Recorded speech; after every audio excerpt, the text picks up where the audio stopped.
Qu'est-ce qui s'est passé? Pourquoi j'ai ici moins 19 000 euros, presque moins 20 000 euros? Eh bien, c'est ce qu'on va voir dans cette vidéo.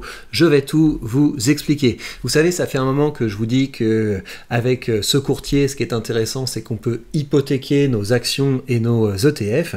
Et c'est ce que j'ai fait ici.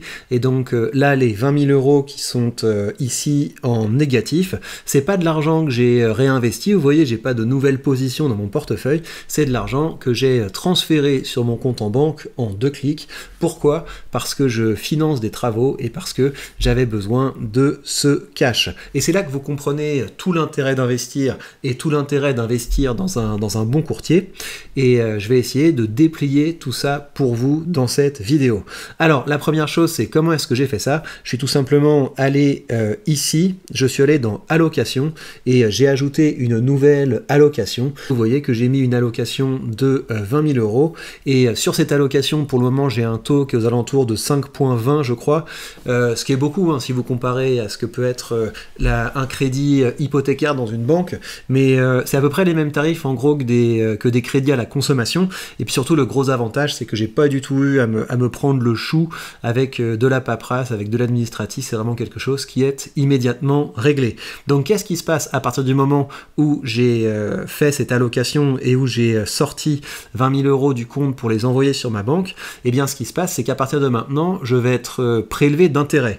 Et pour que vous ayez une idée des intérêts, donc on a dit que c'était du 5,20, ça peut baisser parce que vu que vous commencez à avoir des baisses de taux des banques centrales, c'est probable que DEGIRO décide de baisser les taux également. Ça s'est déjà produit par le passé, mais en tout cas voilà, une fois qu'on a ces moins 20 000 euros, et bien sûr ces 20 000 euros, le courtier va commencer à partir de maintenant à prélever des intérêts. Et donc la manière dont ça fonctionne, c'est que les intérêts sont prélevés tous les mois. Je vous ai montré le petit calcul ici. Pour savoir combien on paye chaque mois, il faut diviser le taux d'intérêt par 12 et on calcule ensuite les intérêts sur les 20 000 euros et ça veut dire que en intérêt, je vais avoir donc tous les mois quelque chose comme 86 euros qui vont être prélevés sur le compte. Et prélevés sur le compte, ça veut dire que ça va être ajouté à cette dette-là.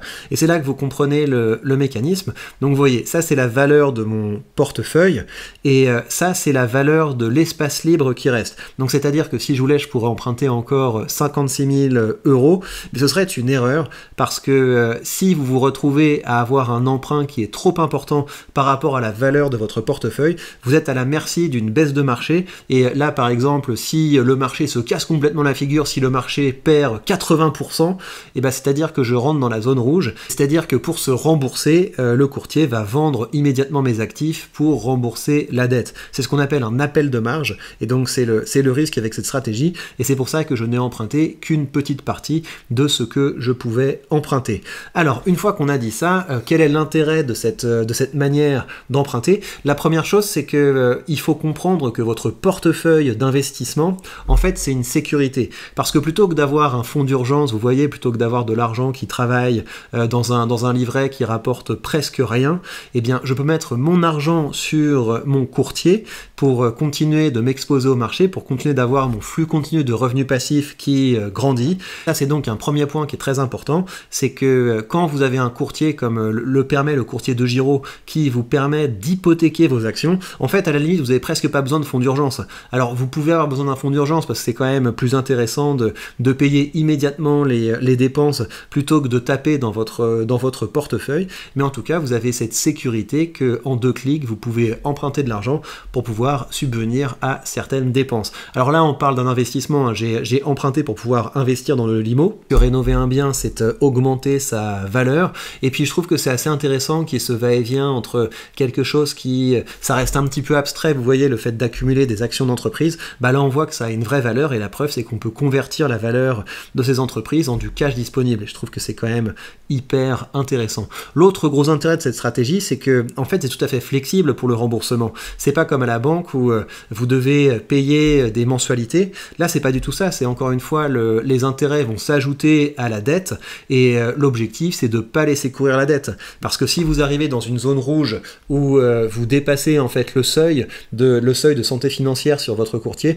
encore une fois, votre courtier va vendre vos actions pour se rembourser. Mais donc là, j'ai même pas besoin de faire de virement régulier et on pourrait très bien imaginer une situation où les marchés continuent de grandir plus vite que le taux d'intérêt, et donc en quelque sorte je continue à m'enrichir même si j'ai fait un emprunt, mais c'est pas cette stratégie que je vais employer, et je vais vous montrer maintenant la stratégie que je vais employer pour le remboursement. Vous le savez, moi j'ai une stratégie d'investissement qui vise à me constituer un flux continu de revenus passifs, mais pour autant c'est pas un portefeuille où je suis allé trop loin dans le rendement. Vous voyez, j'ai quand même une grosse partie qui est dans le Nasdaq, j'ai une grosse partie qui est dans le SP500, j'ai une grosse partie qui est dans le monde entier, donc on parle je pense que le taux d'intérêt global du portefeuille c'est aux alentours de 2,5-3%, donc on est au-dessus du SP500, mais on n'est pas non plus dans un portefeuille trop orienté rendement. Tout ça pour dire que j'ai une belle appréciation du capital, mais en même temps j'ai ce flux continu de revenus qui arrive. Je vous ai dit que les intérêts qui allaient être prélevés tous les mois c'est aux alentours de 86 €,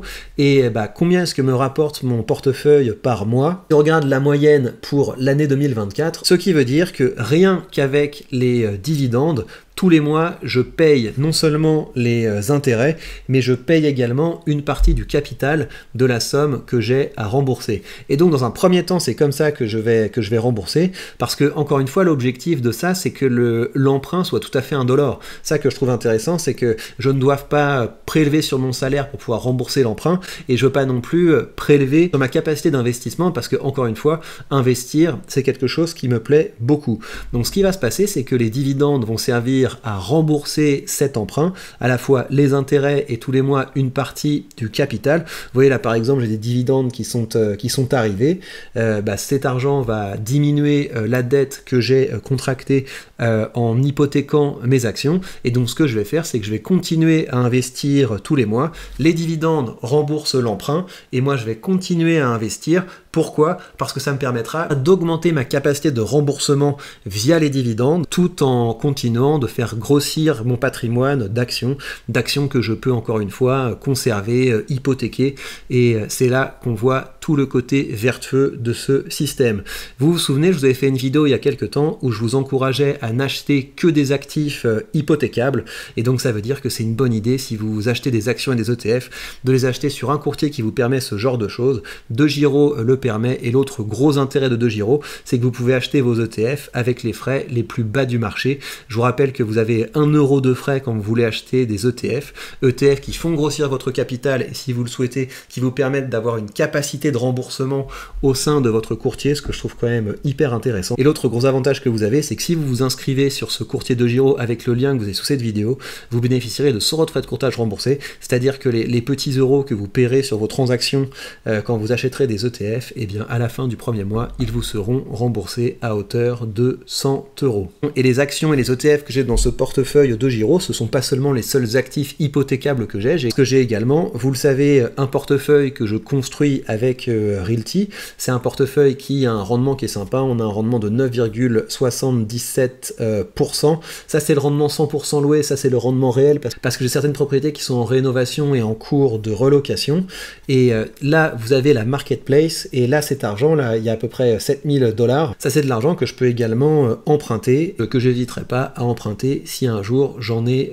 besoin. Et j'ai hypothéqué seulement une partie de mes actifs, parce qu'il y a d'autres propriétés que je pourrais mettre sur la marketplace. En gros, je pourrais emprunter avec Realty un peu plus de 10 000 € si je mettais toutes les propriétés sur cette marketplace.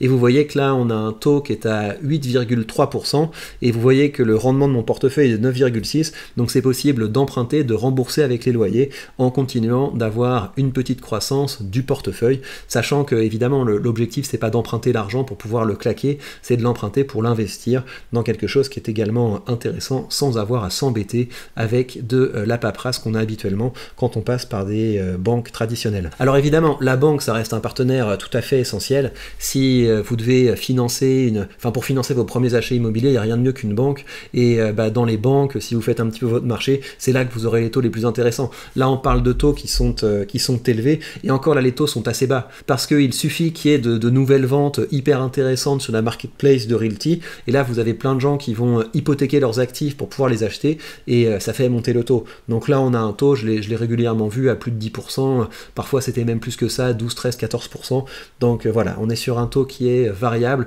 qui est beaucoup plus énervé que ce que vous avez quand vous financez des biens avec des banques traditionnelles. Donc évidemment, pour vous constituer un patrimoine, et notamment pour acheter vos biens immobiliers, les banques traditionnelles, ça reste quand même des partenaires très important. Voilà donc pour cette histoire d'emprunt avec le courtier. Donc là, mon objectif, ça va être de diminuer ça grâce aux dividendes et d'augmenter donc mon revenu en dividendes pour que ça se réduise beaucoup plus vite.